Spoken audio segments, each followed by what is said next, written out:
Right guys, hope you're all keeping safe and staying at home. Today I've got a recap, as usual, of State of the Game, which includes exotic reconfiguration, title update 9 release date, NPC Shotgun nerf, among other things. Now if you enjoy this one, drop a like down below, it really helps me out. Subscribe for Division 2 content, and let's begin. So as usual guys, today I'm going to be going through all of the notes I've made from the stream, but before that though, quickly, I've been doing this for about 4 years, i.e. covering the Division 2, and especially in the last 2 years I've been offered a lot of cash for brand deals. Raid, Shadow Legends, the one you kind of see everyone promoting and see everywhere on YouTube.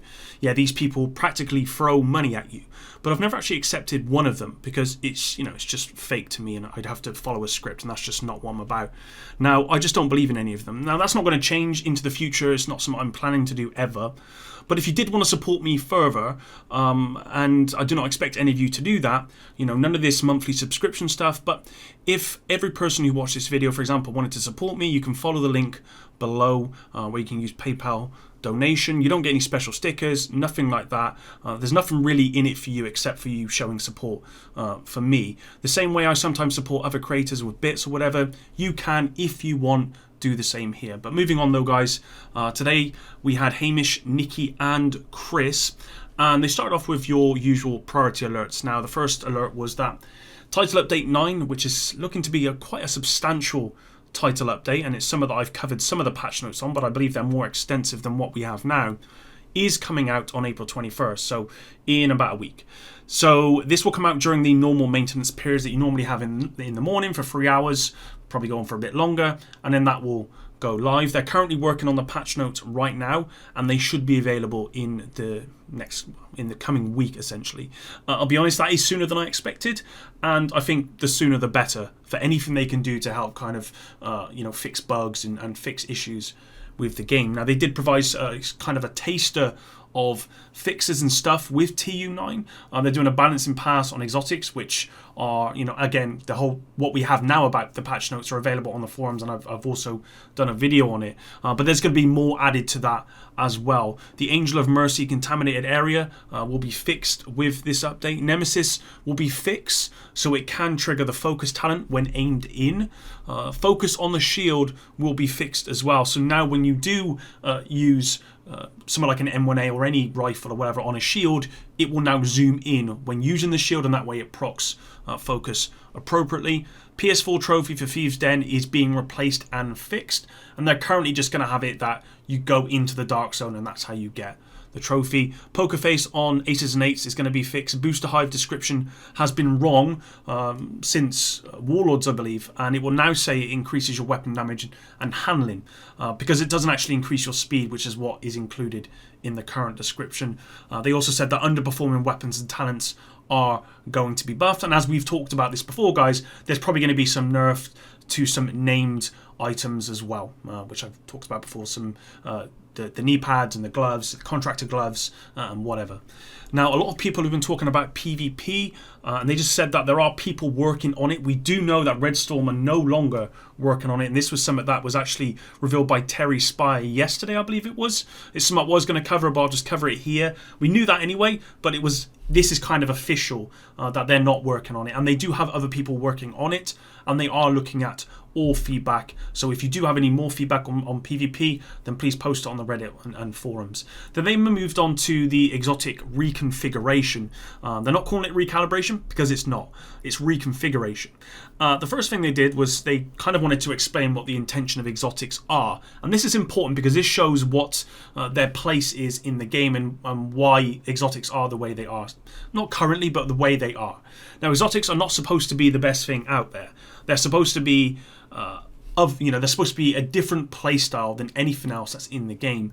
The way they are implemented in the loot system with different tiers of content, you've got your normal all the way up to heroic and legendary. Your role scales on the type of the difficulty that you play, and that affects the minimum role and the maximum role as well. They act the same way as all other gear in the game in that respect. The base thing is you play at a higher difficulty and you get better rolls, although that's, I would say, not functioning as it should be at the moment. However, they are very rare, and they are also excluded from recalibration. So essentially, when you get an exotic, there's nothing you can do with them once you have them, which is something you can do with other stuff in the game.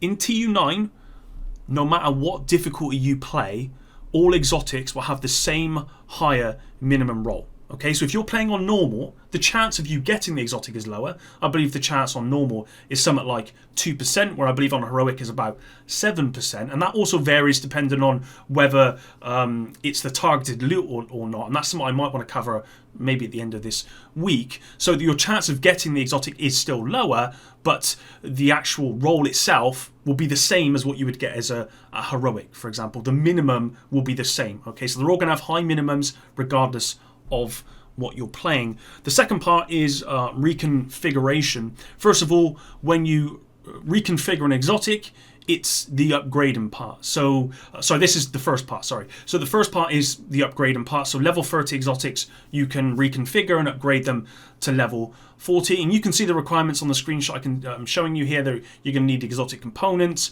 you're going to need materials, and you're going to need credits. The upgrading section has basically made way for the reconfiguration section. Now, they did confirm that all blueprints are being added for Warlord exotics. That's something we don't have, and that's going to be added as well. The second part of reconfiguring is re-rolling. Now, instead of recalibrating one stat, which is what you can do currently on all the gear and weapons in the game, you will be able to reconfigure all of the stats on the exotic in one go. Okay, so you can't just pick which ones when you want to choose. It's basically a whole sweep of everything that's on there. Now, they will always guarantee a high minimum roll.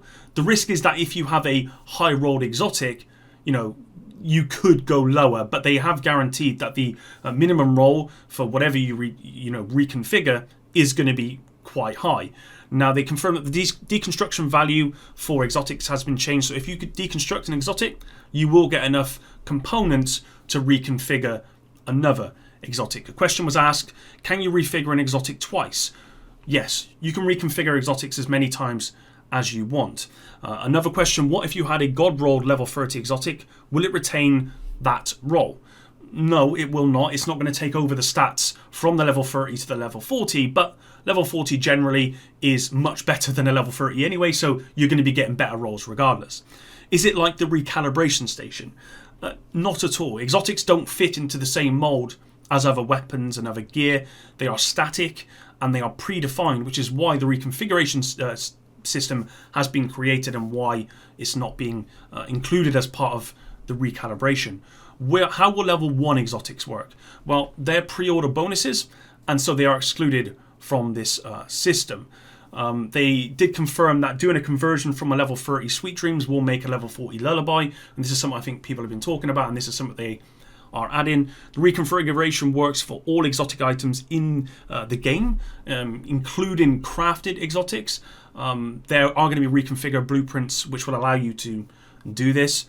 They also confirm there's no weighing in the re-rolling. What I mean by that is the chance for a minimum rolled exotic when you reconfigure is the same as a god rolled exotic. So you've got the same amount of chance of getting a high minimum roll as you have for a god roll. They did say it's totally possible to lose a god rolled exotic if you want, say, different stats by using this system. I guess that's the risk that comes with it. They went on to talk about an update on seasons. Currently, we're in the second week of the Northeast League, or Northwest League, I can't remember what it is off the top of my head. The UI has actually changed to make it more clear, and I've actually seen that myself, which is good. The apparel event currently, from yesterday until Monday evening next week, or Tuesday morning, depending on your where you are, you will still be able to earn keys. But after the maintenance, you will no longer be able to earn keys. You can still buy them, you can still gift them, and you can still use your keys. On the 28th of this month, the apparel event will be closed and everything will go into the store for purchase. Let's hope they allow us to actually purchase this stuff with textiles, because I would say right now, the textile stuff, and I might do a video on this myself, but the textile stuff is just a little bit out of whack. There really isn't anything you can buy with it currently, so it would be nice to actually have more to purchase with these textiles. Next week we have the new manhunt target Saturn, and they wanted to clarify again this week, they will always be available, so you don't have to complete the manhunts every time they come up in that period. You can stack them if you want, and towards the end of the season you can do more than one go if you really want to. And they also said that season event next week, you're going to get double XP for 15 levels. The devs then said they're looking into issues with Asian servers. They're not sure if it's some at their end or not, and it's being looked in right now. They just said it looks weird, so they believe it might be some on the other end rather than their own. And then the last thing they said right at the end of the stream, just before they went off, Bruce just threw in this little teaser, essentially. But they confirmed that in TU9, NPC Shotguns are getting nerfed. Their damage is getting nerfed, and they are reducing the range of black tusks. They didn't go into specifics. That's literally where they left it, and that was the end of the stream. Thanks very much for watching today's video, guys. Thanks for all of your support, and until the next one, epic out.